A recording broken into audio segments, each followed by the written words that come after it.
Hello everyone, welcome to my YouTube channel. आज 25 सितंबर 2020 है और आज की इस वीडियो में हम education and job related important updates को कवर करने वाले हैं।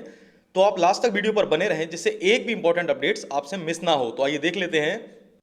सबसे पहले बात कर लेते हैं 69,000 सहायक अध्यापक शिक्षक भर्ती की, जिसका एक पार्ट यानी 31,661 पदों पर भर्ती करने का जियो जारी हो चुका है। जैसा कि आप जानते हैं कि कल जो बेसिक सचिव हैं रेणुका कुमार जी, उनकी तरफ से कार्यालय का एक विज्ञप्ति जारी की गई है जिसमें ऑर्डर दिया गया है 31,661 प्राथमिक के शिक्षक पदों को भरे जाने को लेकर। तो देख लेते हैं इसके संबंध में क्या अपडेट आई है।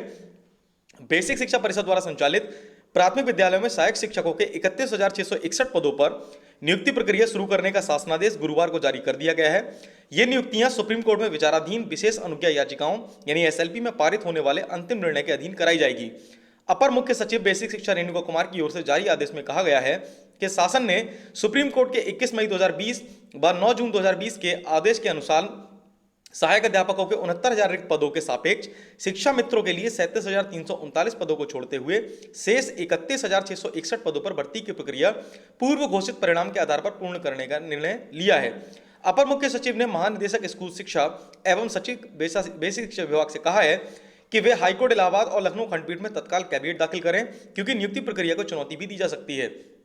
साथ ही अगर बात की जाए इस प्रक्रिया में ऑनलाइन को लेकर, तो इसमें पूरी जो प्रक्रिया है वो ऑनलाइन मोड में होने वाली है और साथ ही इसमें नियुक्ति पत्र भी ऑनलाइन वितरित किए जाएंगे।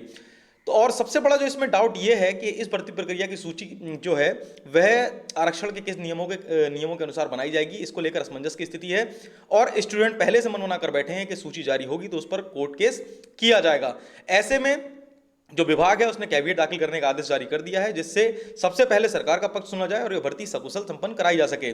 लेकिन सबसे बड़ा जो प्रश्न है वो है अभी मेरिट सूची को लेकर, और ये मेरिट सूची कब तक लागू होती है और इसमें किस प्रकार से जो सिलेक्टेड कैंडिडेट्स हैं लिए जाएंगे, इसमें बहुत बड़ा क्वेश्चन मार्क है। क्योंकि सबसे बड़ा जो कैंडिडेट्स के माइंड में जो डाउट है वो इस चीज़ को लेकर है कि मान लीजिए अगर जो लिस्ट के सबसे ऊपर के स्टूडेंट्स लिए जाएंगे तो उसमें जो आरक्षण है वह किस प्रकार से लागू किया जाएगा, और अलग अलग श्रेणीवार और अलग अलग वर्ग के स्टूडेंट के मेरिट से उठाएंगे अगर स्टूडेंट्स को, तो किस प्रकार से जो आरक्षण है वह दिया जाएगा। तो ये काफ़ी जो है डाउटफुल चीज़ें हैं और बहुत जल्द जब ये सूची जारी होगी तो आपको देखने को मिल जाएगा और अपडेट प्रोवाइड कर दी जाएगी।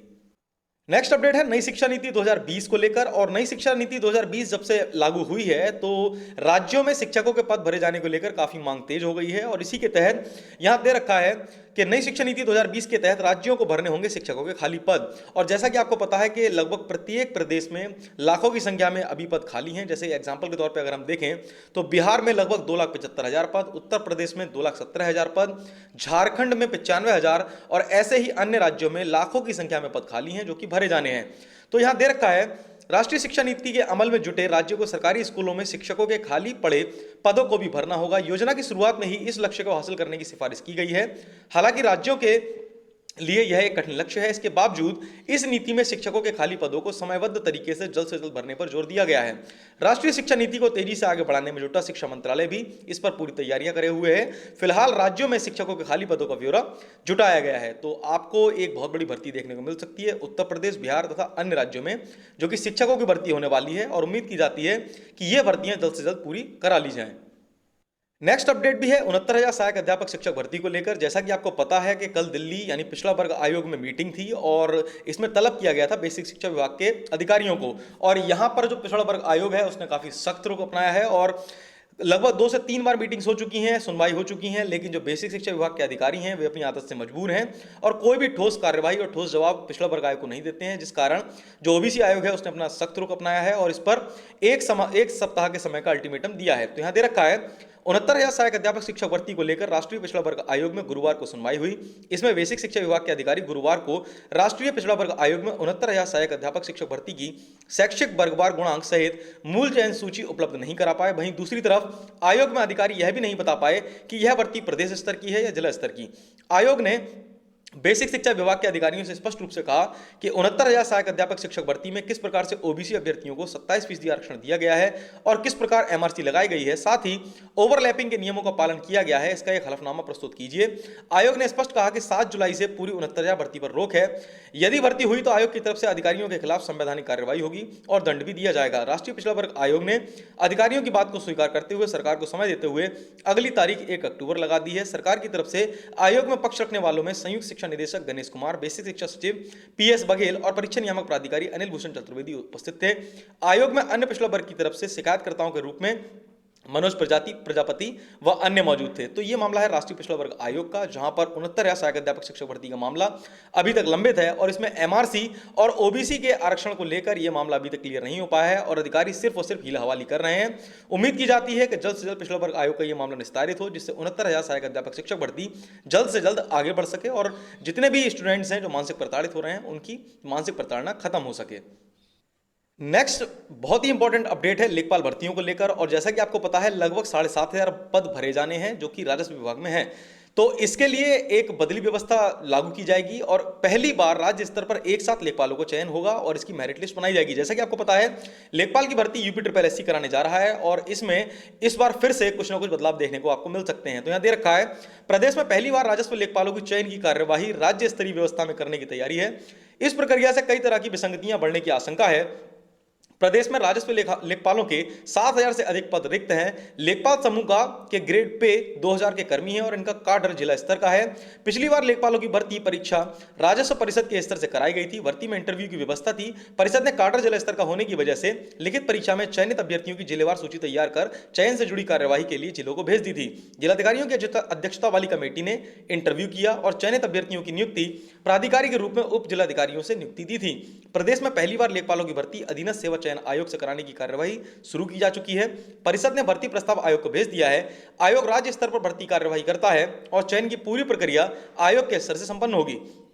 आयोग आवेदन के समय जिले का विकल्प नहीं लेता है और लिखित परीक्षा में प्राप्त अंकों की मेरिट के आधार पर प्रदेश स्तर की चयन सूची तैयार करता है। बताया जा रहा है आयोग की नियमावली में जिले स्तर की चयन सूची तैयार करने का प्रावधान नहीं है। ऐसे में आयोग ने अपनी प्रक्रिया में फेरबदल नहीं किया है। लेखपालों का चयन भी प्रदेश स्तर की मेरिट तैयार कर राजस्व परिषद को भेजने की कार्यवाही करेगा। ऐसे में आगे लेखपालों की नियुक्ति जिले स्तर पर, मंडल स्तर पर या प्रदेश स्तर पर किस तरह से हो यह राजस्व परिषद को तय करना होगा। तो इसमें आपको बहुत बड़ा परिवर्तन देखने को मिल सकता है। कहने का मतलब यह है कि जब परीक्षा देकर स्टूडेंट्स आएंगे तो उनसे जो डिस्ट्रिक्ट वाइज प्रायोरिटी है वो मांगी जाएगी और उसके आधार पर उनके मेरिट के हिसाब से चयन होगा। जिलेवार चयन ना होकर प्रदेश स्तर पर एक साथ चयन कराया जाएगा।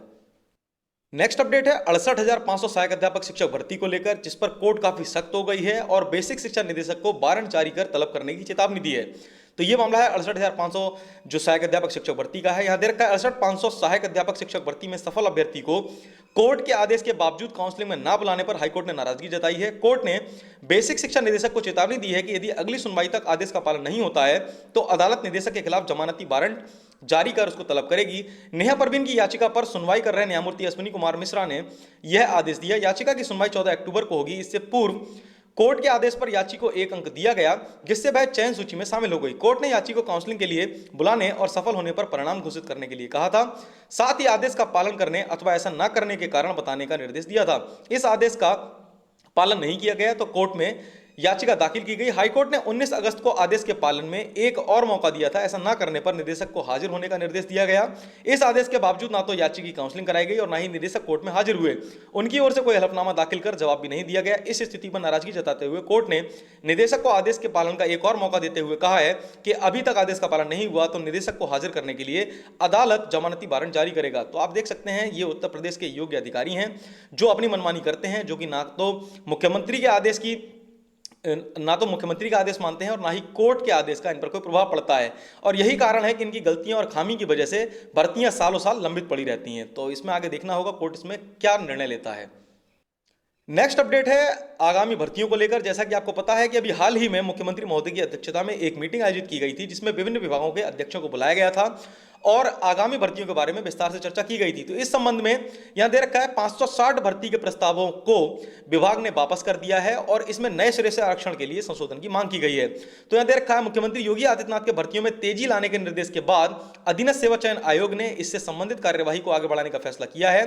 आयोग ने सभी 560 भर्ती प्रस्तावों को विभागों को वापस कर आरक्षण संबंधी कार्यवाही नए सिरे से पूरी कर आयोग को निर्देश भेजने का आदेश दिया है। विभाग ने कहा गया है कि वे विधायी विभाग के 31 अगस्त 2020 की अधिसूचना के अनुसार उत्तर प्रदेश लोक सेवा आयोग के ईडब्ल्यूएस जो कि इकोनॉमिकल वीकर सेक्शन है के अधिनियम 2020 के अंतर्गत प्रस्ताव को संशोधित कर भेजें। इस अधिनियम में आर्थिक रूप से कमजोर वर्ग के लिए 10% आरक्षण का प्रावधान किया गया है। ये रिक्त पद भरे जाएं तो 35,000 से अधिक युवाओं को नौकरी मिल सकेगी। अधीनस्थ सेवा चयन आयोग में पिछले 9 महीनों से एक भी नया भर्ती का विज्ञापन नहीं निकला है। दरअसल आयोग में नए चेयरमैन प्रवीर कुमार की नियुक्ति पिछले वर्ष भर्तियों को रफ्तार देने का ऐलान करते हुए नए तौर तरीकों के बदलाव की पहल कर दी थी। इसके अंतर्गत आयोग ने द्विस्तरीय भर्ती प्रणाली का प्रस्ताव शासन को भेजा। इस पर निर्णय नहीं हुआ। केंद्र ने एक भर्ती एक परीक्षा प्रणाली का ऐलान कर दिया है। प्रदेश सरकार ने केंद्र की परीक्षा प्रणाली पर अमल का ऐलान किया है। अब दोनों ही प्रस्तावों को मिलाकर परीक्षा प्रक्रिया पर फैसला होना है। इसका नतीजा यह हुआ कि एक और चल रही भर्तियों की प्रक्रिया ठप पड़ गई, दूसरी ओर नए भर्ती विज्ञापन भी नए नियम के इंतजार में जारी नहीं हो पाए हैं। पिछले दिनों मुख्यमंत्री द्वारा समस्त रिक्त पदों की भर्ती पर कार्यवाही शुरू किए जाने के निर्देश दिए जाने के बाद आयोग ने चल रही भर्तियों के साथ रिक्त पदों को भरने से जुड़ी कार्यवाही भी शुरू की है। पड़ताल में बात सामने आई कि प्रदेश के 117 विभागों में 560 भर्ती प्रस्ताव आयोग को वापस भेज दिए गए। इन भर्ती प्रस्तावों में आरक्षण के नए नियमावली जारी करने के निर्देश दिए गए हैं। तो आपको बहुत जल्द भर्ती के नए नए विज्ञापन देखने को मिल सकते हैं, लेकिन इनमें जो सबसे बड़ी रिक्वायरमेंट है वो है संशोधन को लेकर किसी भी प्रकार की त्रुटियां रहने पर ये नियमावलियां फिर से कोर्ट में फंस सकती हैं। नेक्स्ट अपडेट है एलटी ग्रेड 2018 के रिजल्ट को लेकर और यहां दे रखा है एलटी ग्रेड 2018 के रुके नतीजे 4 सप्ताह में घोषित करने का आदेश।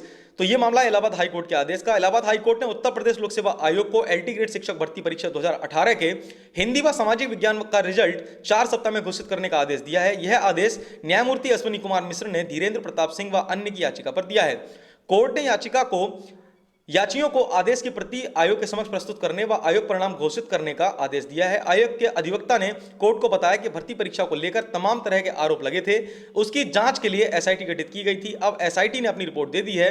रिपोर्ट मिलने के बाद आयोग परीक्षा का परिणाम घोषित करने की तैयारी कर रहा है। इससे जिन अभ्यर्थियों के नाम एसआईटी की रिपोर्ट में हैं और जिनके खिलाफ चार्जशीट दाखिल की गई है उन्हें छोड़कर सबका परिणाम 1 माह के भीतर घोषित कर दिया जाएगा। तो ये एलटी ग्रेड के अभ्यर्थियों के लिए काफी खुशखबरी है कि उनको जल्दी उनका रिजल्ट देखने को मिल सकता है और नियुक्ति प्राप्त हो सकती है। तो ये हो गई आज 25 सितंबर 2020 की education and job related updates. I hope आपको ये हेल्पफुल रही होंगी। ऐसी ही daily education and job related updates के लिए आप हमारे यूट्यूब चैनल रविंद्र विला को सब्सक्राइब जरूर कर लीजिए। साथ ही पास वाले बेल आइकन को भी प्रेस कर लीजिए जिससे सभी लेटेस्ट वीडियोस की नोटिफिकेशंस आप तक तुरंत पहुंच सकें। साथ ही आप हमें अदर सोशल मीडिया प्लेटफॉर्म जैसे फेसबुक, इंस्टाग्राम और ट्विटर पर भी फॉलो कर सकते हैं, जहां मैं आपको रेगुलर अपडेट्स प्रोवाइड करता हूं। साथ ही आप हमारे टेलीग्राम ग्रुप को ज्वाइन करना ना भूलें। Thanks for joining with us. मिलते हैं आपसे नेक्स्ट वीडियो में।